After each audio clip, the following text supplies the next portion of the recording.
discovered the power of Christ's word, while Theobald was frightened out of his wits. It was well his son was not going to have any doubts or difficulties, and that he would be ordained without making a fuss over it. But he smelt mischief in this sudden conversion of one who had never yet shown any inclination towards religion. He hated people who did not know where to stop. Ernest was always so outré and strange. There was never any knowing what he would do next, except that it would be something unusual and silly. If he was to get the bit between his teeth after he got ordained and bought his living, he would play more pranks than ever he, Theobald, had done. The fact, doubtless, of his being ordained and having bought a living would go a long way to steady him, and if he married, his wife must see to the rest. This was his only chance, and to do justice to his sagacity, Theobald in his heart did not think very highly of it.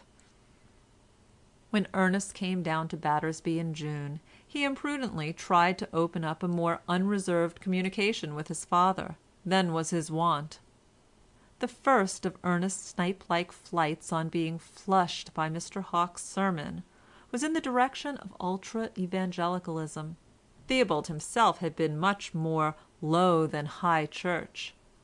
This was the normal development of the country clergyman during the first years of his clerical life, between, we will say, the years 1825 to 1850. But he was not prepared for the almost contempt with which Ernest now regarded the doctrines of baptismal regeneration and priestly absolution. Hoity-toity indeed, what business had he with such questions?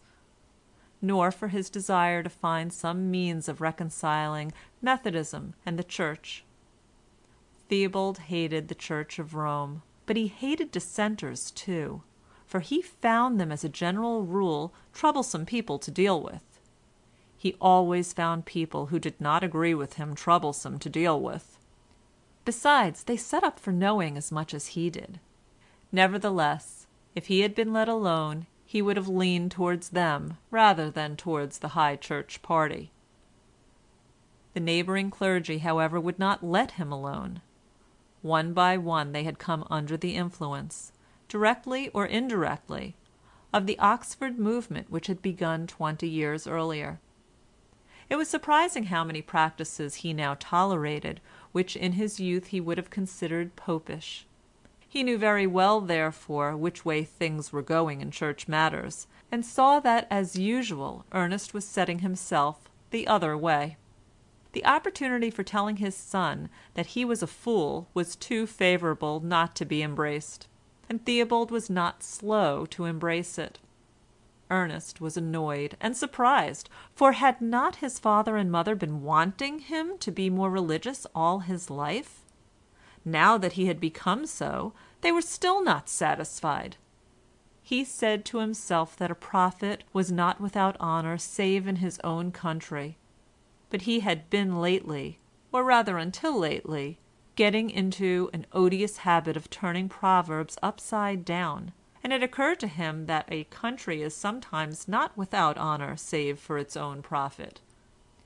Then he laughed, and for the rest of the day felt more as he used to feel before he had heard Mr. Hawke's sermon. He returned to Cambridge for the long vacation in 1858, none too soon, for he had to go in for the voluntary theological examination, which bishops were now beginning to insist upon. He imagined all the time he was reading that he was storing himself with the knowledge that would best fit him for the work he had taken in hand. In truth, he was cramming for a pass. In due time he did pass, creditably, and was ordained deacon with half a dozen others of his friends in the autumn of 1858. He was then just 23 years old. End of chapter 50. Recording by Rhonda Fetterman.